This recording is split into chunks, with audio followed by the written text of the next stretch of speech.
Perhatian, konten ini mengandung konsep esensi ilahiyah yang membutuhkan aspek pemahaman mendalam, yang kemungkinan hanya dapat diakses dengan keterbukaan hati dan pikiran, untuk mencapai tingkat pencerahan dan kesadaran yang lebih tinggi. A'udzubillahi minasyaitonirrajim. Bismillahirrahmanirrahim. Robbi a'udzubika min hamazati sayatin wa a'udzubika robbi ayahdurun. Robbi shrah li sodri wa yassirli amri wahlul 'uqdatam min lisani yafqahu qawli.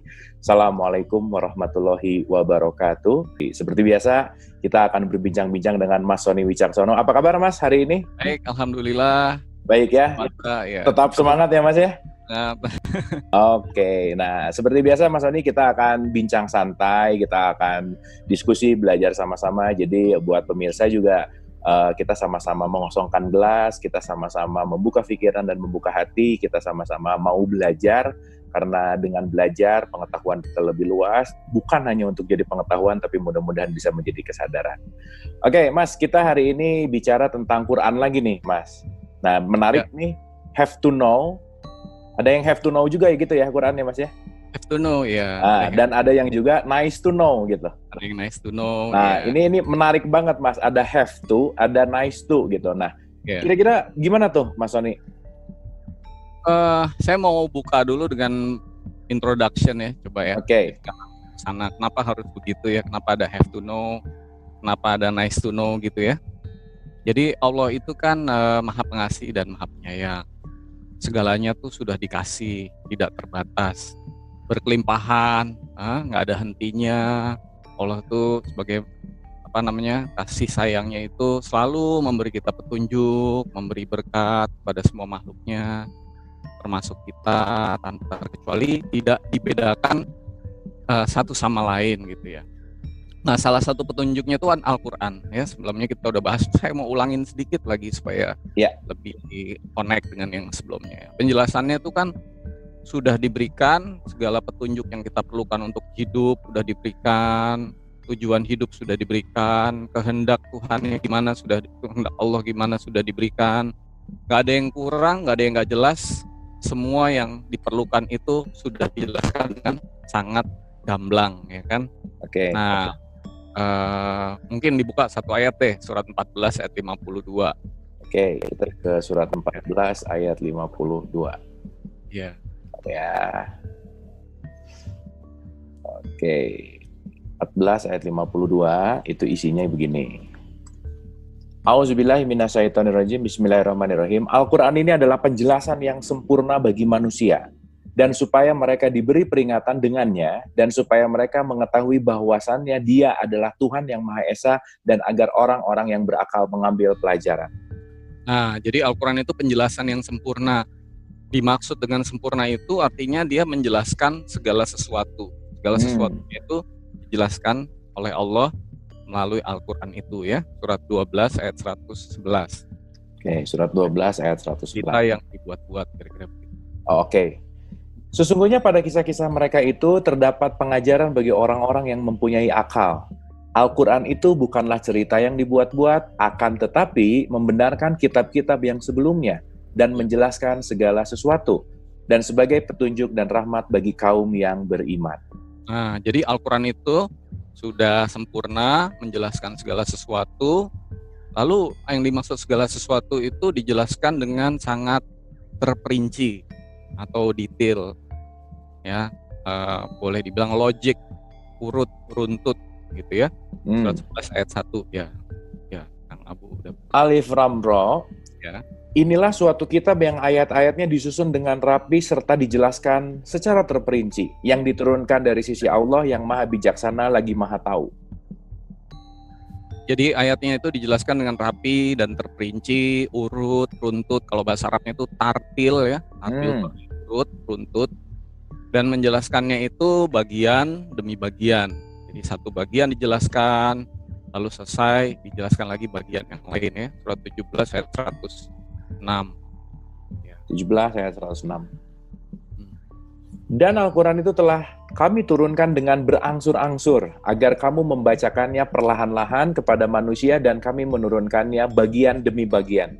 Nah, jadi bagian demi bagian, terperinci, lengkap, detail, dan mudah dipahami kalau cara atau arah belajarnya itu benar gitu ya. Jadi arah belajarnya tuh harus tahu. Nah, ini kita bahas sekarang arah belajarnya.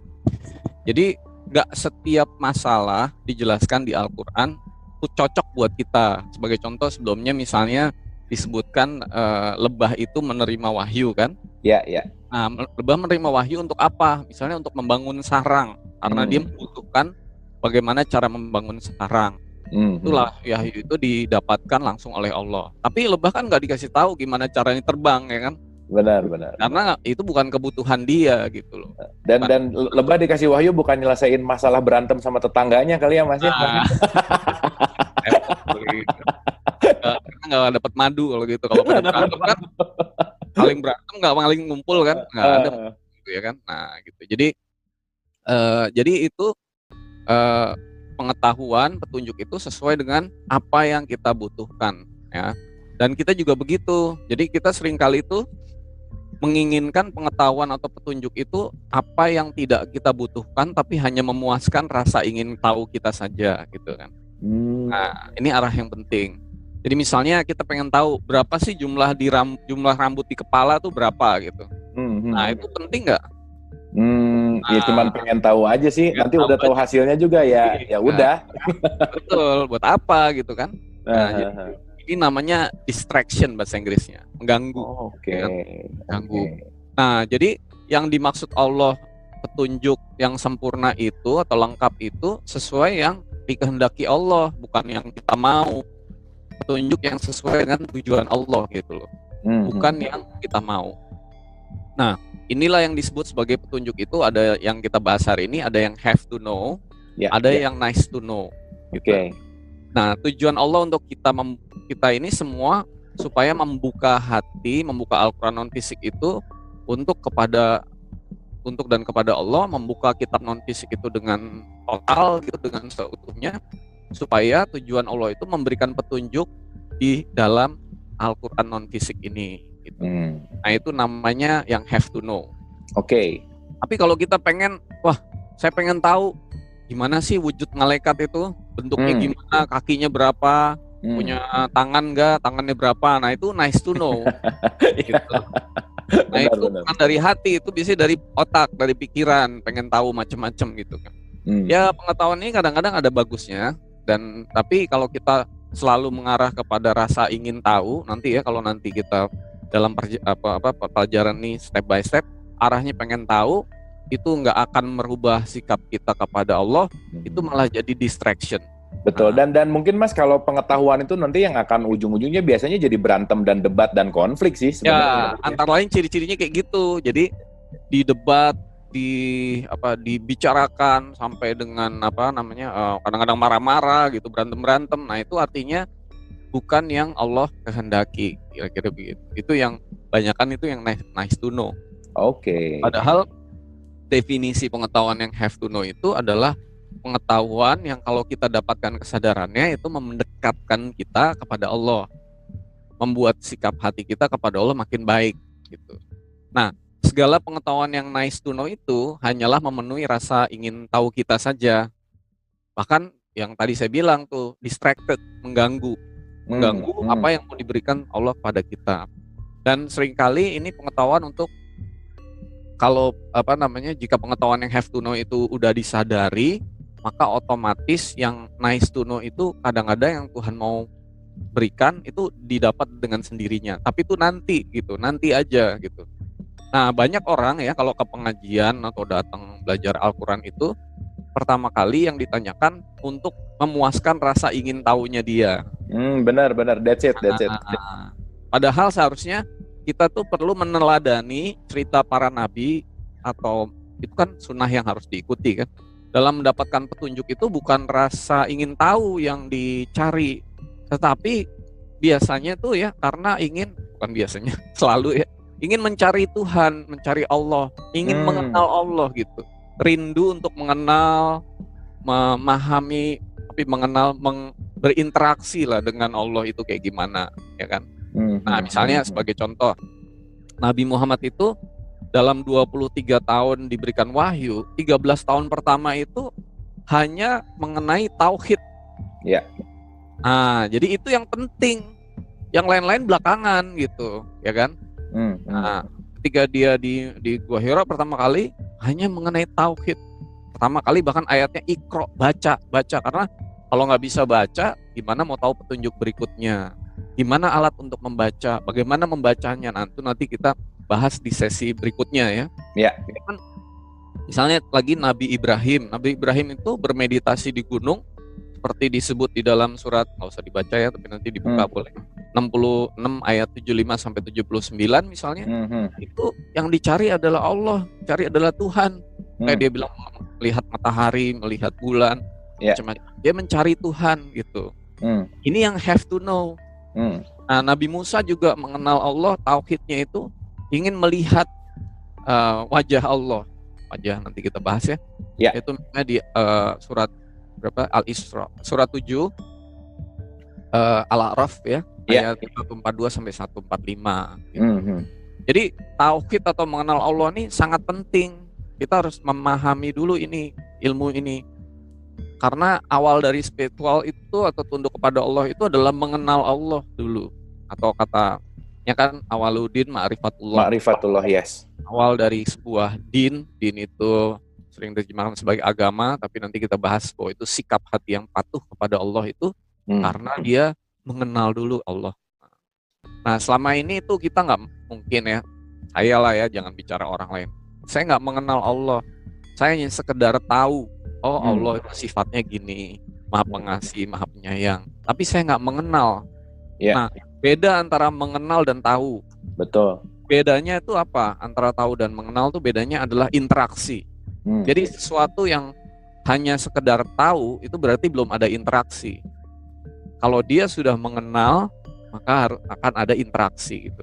Nah, interaksi ini didapatkan dari nanti membuka Al-Quran dalam hati. Jadi kalau di dalam forum misalnya pemahaman, pengajian itu biasanya nggak diajarkan tentang pengalaman interaksi ini gitu. Ya, ini proses interaksi mengenal Allah ini harus dialami oleh masing-masing dari kita, nggak bisa diwakilkan. Betul, nggak bisa diwakilkan. Nah, ini orang lain nggak bisa diwakilin orang pilih Ustadz, Pak Kiai aja yang mengenal, saya dengerin aja nggak bisa. Ini harus dialami mengenal ini. Nah ini keywordnya ya, tidak ada yang dapat mengenal Allah jika Allah tidak memperkenalkan dirinya sendiri melalui hati kita. Oke, ini keren banget, Mas. Tidak ada yang bisa mengenal Allah sebelum dia yang memperkenalkan diri kita ya. Iya, melalui hati kita. Karena kalau kita dibilang, wah rendang itu rasanya enak, ada yang bilang creamy, ada yang bilang pedas, ada yang bilang apa ya. Lalu kita mendengar orang mendeskripsikan itu, nggak bisa, harus dicoba sendiri gitu. Dicoba sendiri. Nah, diskusi ini hanya mengarahkan aja nih, arahnya ke sana, tapi setiap dari kita harus mengalami pengalaman ini sendiri gitu. Jadi ini yang penting. Nah, jadi dalam memahami Al-Quran itu perlu ditanyakan ke hati masing-masing. Apakah ini sesuatu pengetahuan atau petunjuk yang nice to know atau yang have to know? Nah, kalau ini yang nice to know ini belakangan aja. Nggak diminta juga dikasih tahu nanti gitu. Tapi yang have to know ini yang penting gitu kira-kira. Nah, jadi kita tuh kalau boleh ada cerita di Al-Quran itu tentang meneladani sifat malaikat di dalam. Malaikat itu kan berasal dari kata malakut. Malakut itu artinya tunduk patuh kepada Allah. Nah, jadi di dalam menerima petunjuk Allah itu seperti apa sikapnya? Ayo kita buka ya, surat Al-Baqarah, surat 2 ayat 32. Oke, surat 2 ayat 32. Iya. Oke. Sorry, 2:32. Oke. Auzubillahi minasyaitonirrajim. Bismillahirrahmanirrahim. Mereka menjawab, Maha suci Engkau, tidak ada pengetahuan bagi kami selain dari apa yang telah Engkau ajarkan kepada kami. Sesungguhnya Engkaulah yang Maha mengetahui lagi Maha bijaksana. Jadi di sini dibilang nggak ada pengetahuan lain selain apa yang Engkau anugerahkan atau ajarkan kepada kami. Jadi Allah itu kan mengajarkan, dan Allah itu pasti mengajarkannya itu first thing first. Apa yang kita harus tahu diajarkan dulu gitu. Nah, jadi jangan nanti pikirannya waktu lagi membaca Quran itu pengen tahu banyak hal, itu suatu sikap yang kurang benar gitu ya. Iya, Jadi iya. kita tuh hanya mengetahui apa yang Allah ajarkan melalui instrumen yang benar, nggak lebih nggak kurang, waktunya Allah yang tentuin, kira-kira begitu. Dan mungkin kita juga harus bisa melakukan transformasi kebiasaan kali Mas, karena kan kalau kita melihat sekarang kebiasaan populer itu kan Quran hanya dibaca dihatamkan gitu. Hatam Iya. itu kan awal akhir baca semua gitulah kira-kira. Nah kan itu juga harus ada transformasi berarti gitu ya Mas ya. Iya, kan saya bilang kemarin ya, kita sekolah dari TK SD, tapi masa mau sekolah TK terus SD? Oh, TK, ya kan? Oke, oke. Oke Mas, lanjut Mas.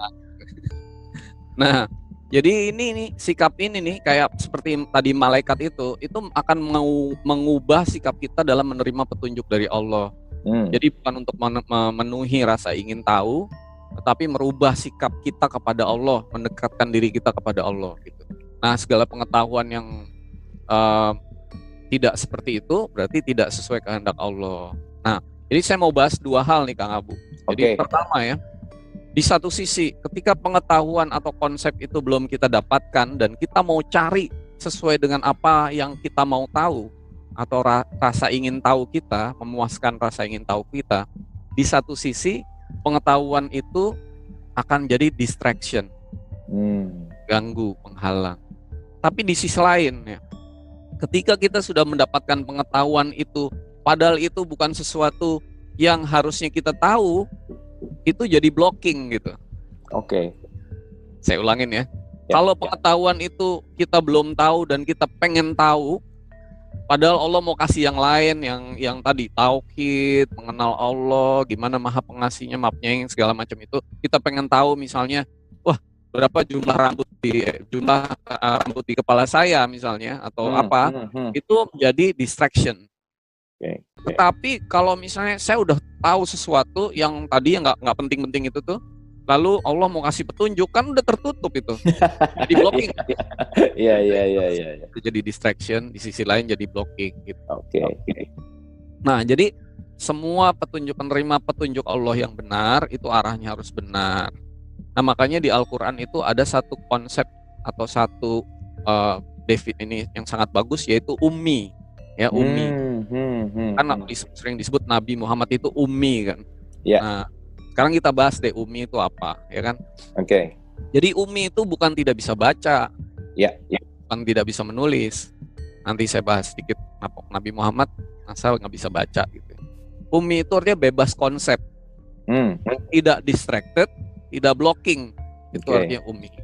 Jadi kita tuh harus menjadi ummi, artinya sampai kepada kesadaran saya ini nggak tahu apa-apa, seperti gelas yang kosong, seperti kitab yang putih itu nggak ada tulisannya. Jadi sebenarnya hati kita tuh harusnya jadi kitab yang putih aja gitu. Nanti Allah yang menuliskan sendiri penjelasannya di hati kita nggak usah ngatur gitu, kira-kira gitu. Oke. Ya. Nah ini apa namanya sangat penting arahnya ini ya. Coba dibuka itu surat 75 ayat 16 sampai 19. Surat 75 16 ya Mas ya? Ya, bahwa Allah itu yang akan membacakan, menuliskan. Auzubillahi minasyaitonirrajim. Bismillahirrahmanirrahim. Janganlah kamu gerakan lidahmu untuk membaca Al-Quran karena hendak cepat-cepat menguasainya. Apa sih kita ada kata cepat-cepat menguasai? Nah, karena ini tadi sikap kita tuh pengen tahu, pengen cepat-cepat paham, pengen cepat menguasai, pengen tahu apa yang kita mau, bukan apa yang Tuhan mau kasih tahu, kira-kira begitu. Ya. Oke. Sesungguhnya atas tanggungan kamilah mengumpulkannya di dadamu dan membuatmu pandai membacanya. Nah, jadi yang menuliskan, mengumpulkan, menjelaskan itu kami di situ kan? Iya. Ya. Terus bukan kita, bukan saya. Apabila kami telah selesai membacakannya, maka ikutilah bacaannya itu. Jadi yang bacain duluan siapa? Allahnya ya. Allah. Nanti kenapa kita sebut kami bukannya Allah saja gitu kan? Iya. Karena Allah itu bekerja dengan instrumennya Dia. Ada malaikat, ada Dia, ada macam-macam gitu kan. Bahkan kita sebenarnya bisa jadi instrumen Dia juga kan. Di situ disebutnya kami. Jadi kita tuh hanya mengikuti apa yang dibacakan. Mengikuti itu artinya tidak mengoreksi, tidak menambahkan, tidak merevisi, ikut aja udah gitu. Cuman sikapnya harus benar gitu. Terus 19. Oke. Ini jadi makin ngerti nih ayat ini, Mas. Amin. Kemudian sesungguhnya atas tanggungan kamilah penjelasannya. Yes. Jadi yang bacain siapa tadi? Kami tadi ya. Yang jelasin siapa? Kami juga. Kalau sikapnya nggak bebas konsep, distracted atau blocking, gimana caranya bisa dapat penjelasan? Gimana caranya bisa dibacakan? Selama ini kan kalau kita baca Quran kan kita langsung buka kitab langsung baca kan? Mau baca apa gitu, bener nggak? Ya. Padahal harusnya apa? Tanya dulu ke yang punya kitab itu, Allah mau ngajarin saya apa? Lalu dibuka, dibaca dan tunggu. Nah, jangan buru-buru, tunggu dulu. Nah, nanti kita ini caranya artinya lepas dulu sampai benar-benar mendapatkan petunjuk itu. Nah, jangan sibuk, wah habis buka ini nggak ngerti, buka Google, buka ini, buka macam-macam. Google nggak bisa jelasin, yang jelasin yang punya. Iya. Nabi kita itu atau nabi-nabi sebelumnya, rasul-rasul sebelumnya itu disebut rasul yang ummi. Nah, coba ya surat 7, 157, 158. 7, 157. Ya. Di dalam bahasa juga salah satu pengertian ummi itu artinya origin, Mas. Origin, ya. The origin gitu. Putih, bersih, kosong, kayak gitu. Iya. Ya, itulah kira-kira. Nah, cuman ya balik lagi ya, ada degradasi yang akhirnya jadi outputnya nggak bisa baca gitu. Itu panjang sih ceritanya sebenarnya. Betul. Oke. Yaitu orang-orang yang mengikuti Rasul, Nabi yang ummi, yang namanya mereka dapati tertulis di dalam Taurat dan Injil yang ada di sisi mereka, yang menyuruh mereka mengerjakan yang ma'ruf dan melarang mereka dari mengerjakan yang munkar, dan menghalalkan bagi mereka segala yang baik dan mengharamkan bagi mereka segala yang buruk, dan membuang dari mereka beban-beban dan belenggu-belenggu yang ada pada mereka. Jadi Rasul yang ummi kan? Ya. Lanjut aja. Jadi Jadi Rasulnya ummi, ya kan, Kang Abu? Iya. Rasulnya ummi, kaum yang menerima pun ummi. Nah, jadi bukan cuman ada Rasul ummi, kaum juga ada ummi loh. Surat 3 ayat 20. Coba. Iya. Kemudian jika mereka mendebat kamu tentang kebenaran Islam, maka katakanlah aku menyerahkan diriku kepada Allah dan demikian pula orang-orang yang mengikutiku. Dan katakanlah kepada orang-orang yang telah diberi Alkitab, kepada orang-orang yang ummi. Jadi kepada orang-orang yang ummi. Ya. Orang-orang ummi itu artinya orang-orang yang tadi nggak punya konsep, nggak punya distracted, nggak punya blocking gitu. Betul. Nah, Nabi Muhammad itu, saya mau cerita sedikit ya. Itu pedagang yang sangat ulung, ya kan? Yes. Yang waktu umur 12 tahun aja dia udah berdagang ke Syam. Syam itu jauh sekali loh. Kira-kira 2000 kilo lebih dari kota Mekah. 2000 kilo itu 2 kali Jakarta Surabaya dan nggak naik pesawat kan? Nah, naik unta sama pamannya. Dari umur 12 tahun dia udah dagangnya sampai ke sana. Nabi Muhammad tuh juga orang yang sangat cerdas. Jadi nggak mungkin Nabi Muhammad tuh nggak bisa baca. Nabi Muhammad terbelakang. Banyak orang udah bisa baca saat itu, masa Nabi Muhammad terbelakang? Nabi Muhammad buta huruf. Nabi Muhammad tuh juga orang yang kaya raya loh. Jadi kan kalau diceritain kayaknya dia hidup sederhana, dia tuh sebenarnya kaya. Bayangin umur 25 tahun bisa mengawini seseorang wanita yang namanya Khadijah itu. Iya, Khadijah. Konglomerat kan? Konglomerat, benar. Dan orang Arab zaman dulu tuh kalau kawin tuh mas kawinnya besar loh. Mas kawinnya waktu itu gede sekali. Jadi saya nggak setuju kalau dibilang Nabi Muhammad tuh miskin, nunut hidup sama Khadijah yang kaya raya gitu. Jadi orang Arab tuh tipikalnya kalau ngawinin orang kaya mas kawinnya banyak. Bahkan dibilang waktu itu bisa 20 onta gitu kok. Jadi nggak mungkin terbelakang. Jadi di sini terkonfirmasi di dalam Al-Quran bahwa Nabi Muhammad itu ummi bukan berarti nggak bisa baca atau buta huruf. Tetapi buta kitab. Ya. Buta kitab itu artinya tidak pernah membaca kitab sebelumnya. Dia bebas blocking, dia bebas distraksi atau gangguan. Ya, coba dibuka surat 29 ayat 48. Oke, 2948 ya. Oke. Iya. Dan kamu tidak pernah membaca sebelumnya Al-Quran sesuatu kitab pun, dan kamu tidak pernah menulis suatu kitab dengan tangan kananmu. Andai kata kamu pernah membaca dan menulis, benar-benar ragulah orang yang mengingkarimu. Ya, jadi dia nggak pernah baca apapun, dia nggak pernah nulis apapun sesudahnya. Kenapa begini? Karena itu menjaga dia menjadi seseorang yang ummi, yang bebas konsep, bebas batasan, bebas gangguan segala macam, bebas blocking. Iya.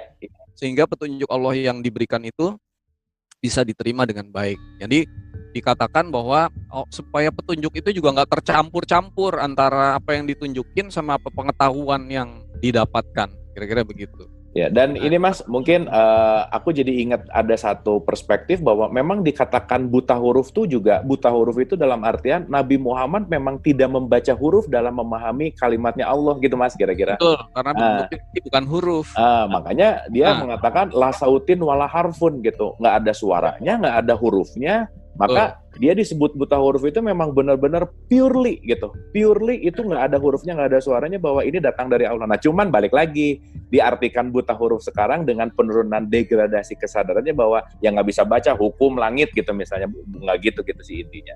Gitu sih Mas, mau nambahin dikit aja. Gitu. Betul, terima kasih. Jadi emang begitu. Nanti di sesi berikutnya kita masuk kepada bahasa dan cara membaca.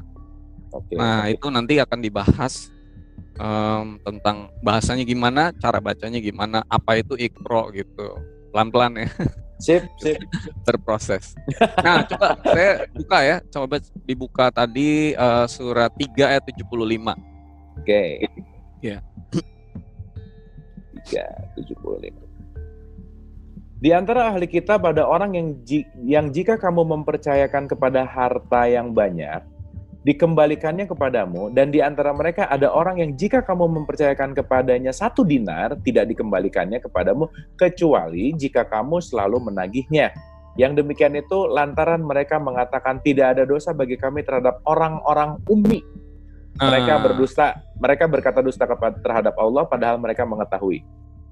Jadi menurut mereka tuh, kan saya ini kan nggak tahu apa-apa, umi, bukan nggak bisa baca itu maksudnya. Yes. Jadi nggak tahu hukum Tuhan gitu loh. Kan saya nggak pernah tahu. Lah, kan itu kan sama saja menganggap bahwa nggak semua orang dikasih kitab kan. Padahal kan tadi di sesi sebelumnya kan kita membahas semua orang kan dikasih kitab, dikasih penjelasan gitu. Jadi nggak ada alasan sebenarnya udah baca atau enggak, apakah buta kitab atau enggak. Di satu sisi ini pemahaman umi yang salah. Oke. Nah, jadi saya mau satu ayat lagi bahwa umi itu bukan buta huruf, tetapi buta kitab, bebas konsep. Di surat Al-Baqarah, surat kedua ayat 78. Iya. Dan di antara mereka ada yang buta huruf, nah ini buta huruf ya ditulisnya ya, tidak mengetahui Alkitab kecuali dongengan bohong belaka, dan mereka hanya menduga-duga. Nah ini coba kita baca baik-baik ya. Di antara mereka ada yang buta huruf, ummi. Ummi apa? Tidak mengetahui Alkitab. Nah, bukan nggak bisa baca. Yes. Jadi artinya buta huruf itu, ummi itu tidak sama dengan buta huruf, tapi buta kitab. Kecuali nggak mengetahui itu semua. Jadi sikap ummi ini penting untuk di awalnya kita melepaskan semua sebagai gelas kosong, kitab putih, dan untuk siap menerima petunjuk dari Allah, tetapi jangan umi terus gitu. Yes. Nggak ngerti apa-apa terus sampai mati kan, nah itu namanya umi terus, salah juga. Dikit-dikit umi gitu ya. Nah, satu cerita lagi gini, kenapa Nabi Muhammad disebut umi ya? Itu karena kitab-kitab dan nabi-nabi sebelumnya ya, itu kan semua kan sumbernya tuh tadinya kan kalau nabi-nabi dilihat silsilahnya kan ke Ibrahim kan. Yes. Nah, Nabi Ibrahim itu kan punya keturunan Ismail dan Ishak. Ya. Ishak ini yang menurunkan Bani Israel. Ya. Ismail akhirnya Nabi Muhammad. Nah, semua kitab Allah itu sebelum Nabi Muhammad yang Taurat, Injil semua itu turunnya lewat keturunan jalurnya jalurnya Nabi Ishak. Nah, baru Nabi Muhammad lah yang mendapat kitab sebelumnya yang dari silsilahnya Keturunan Ismail. Ismail. Yang kayaknya disebut juga, saya nih umi nggak tahu apa-apa. Kalau yang sebelum-sebelumnya Bani Israel dia ngerti kitab-kitab kan? Ya. Makanya waktu dia mendapatkan petunjuk dia panggil Warakah bin Naufal kan? Itu pendeta Nasrani, karena dia nggak ngerti ini apa. Nah, dia pendeta itu yang menjelaskan ada tanda-tanda kenabian di dalam diri Nabi Muhammad. Itu kira-kira. Jadi umi itu juga berarti karena itu tadi dari sisi keturunan. Gitu. Jadi sikap yang terbaik adalah ketika mendapatkan petunjuk Allah itu pasrahkan semua yang udah diketahui, pasrahkan semua yang udah dibaca, pasrahkan semua yang udah dipelajari, semuanya dipasrahkan kepada Allah. Kalau perlu dihapus saja yang nggak penting-penting gitu. Dalam bentuk doa, pasrahkan, lalu siap untuk menerima apa-apa yang Allah kehendaki untuk kita pahami, tapi tidak dengan sikap ingin memuaskan pengetahuan, tapi dengan sikap untuk berserah dan pasrah, kira-kira begitu. Oke, tapi tadi Mas kalau dengar kalimat blocking tadi sebenarnya yang akan susah untuk sebetulnya blocking itu kuat banget di dalam gitu ya Mas ya, kira-kira ya? Kuat sekali memang. Dan di dalam diri kita itu sukanya menganalisa, mensortir, memblok gitu ya, sesuatu yang baru atau nggak sesuai dengan apa yang kita mau. Padahal kalau dia dalam Al-Quran itu kan yang dikasih petunjuk kan yang sedikit apa yang banyak? Yang sedikit Mas. Sedikit, makanya ada doa jadikanlah aku kaum yang sedikit kan. Nah jadi kalau pemahaman mainstream itu udah terlanjur di dalam kita, susah kita dapat pemahaman yang sebenarnya karena itu yang sedikit, kira-kira begitu. Oke. Jadi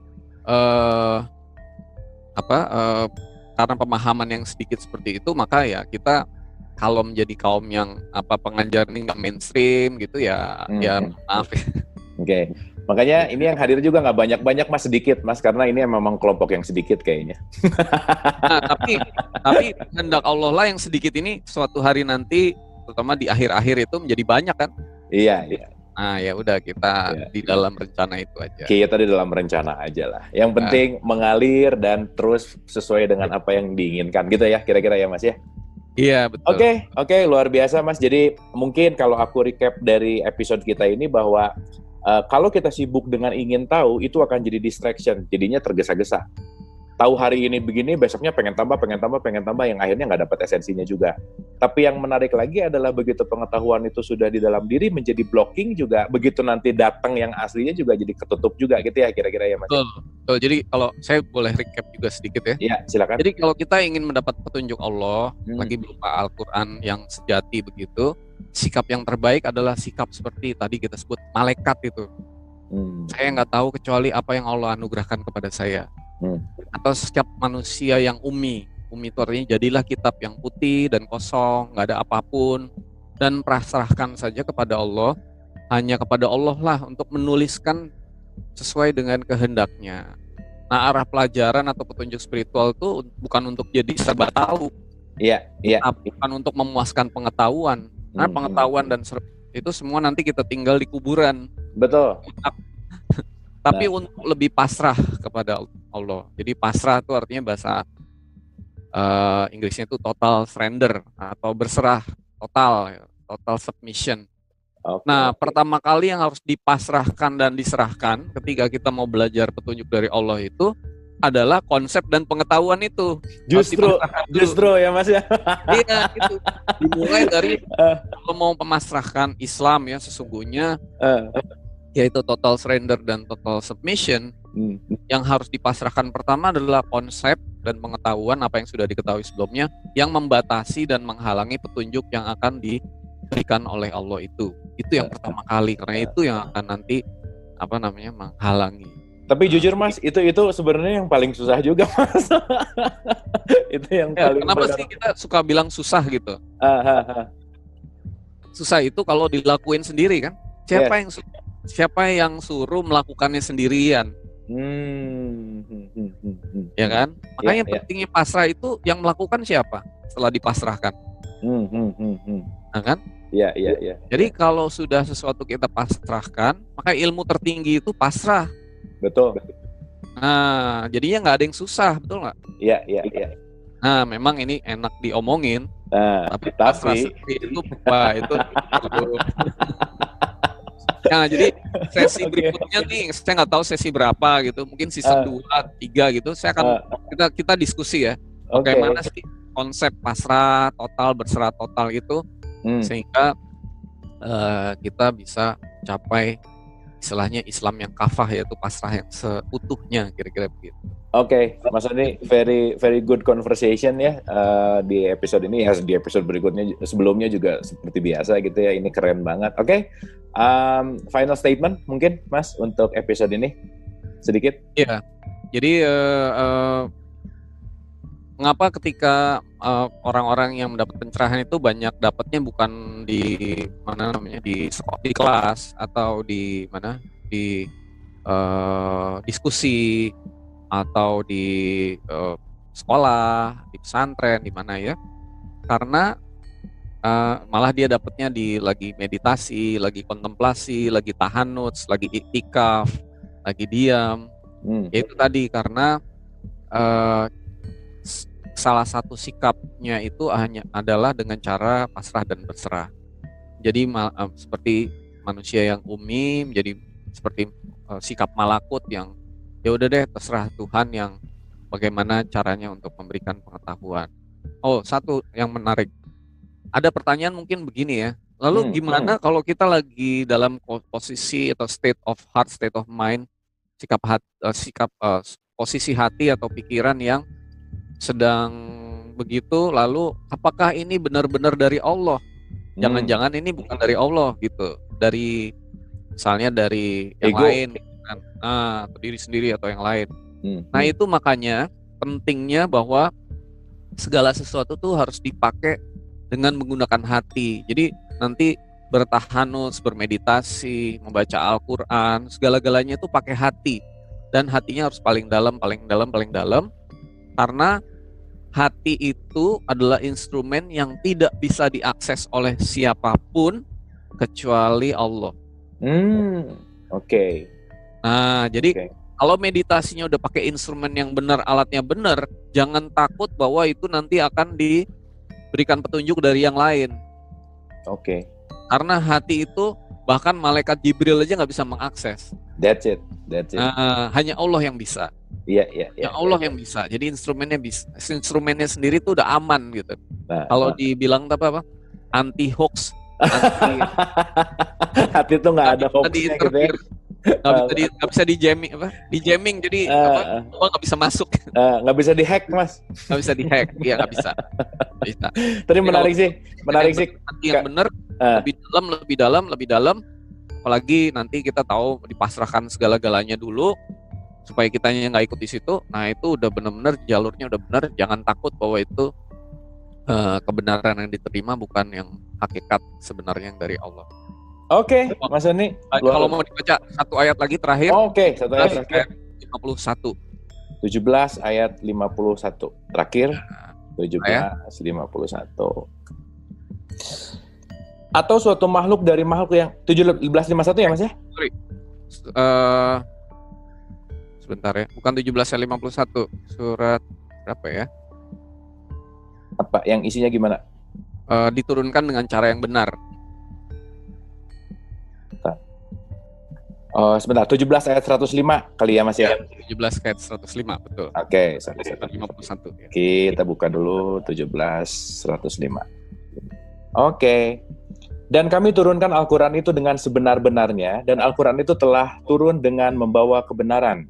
Dan kami tidak mengutus kamu melainkan sebagai pembawa berita gembira dan pemberi peringatan. Ya. Jadi Al-Quran itu diturunkan Allah dengan sebenar-benarnya, caranya benar, isinya benar, kepada orang yang benar.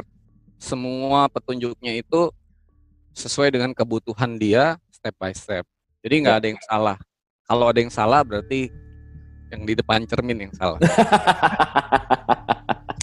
Itu selalu keren, Mas. Yang salah tuh selalu yang di depan. Ya, selalu. Oke. Thank you, Mas Sony. Seperti biasa, good conversation sekali tentang nice to know, have to know, bisa jadi satu distraction, bisa jadi satu blocking. Jadi mudah-mudahan kita tidak terdistraksi dan kita juga tidak terblok untuk langsung bisa menerima petunjuk yang benar. 3 kali benarnya juga. Mudah-mudahan bermanfaat.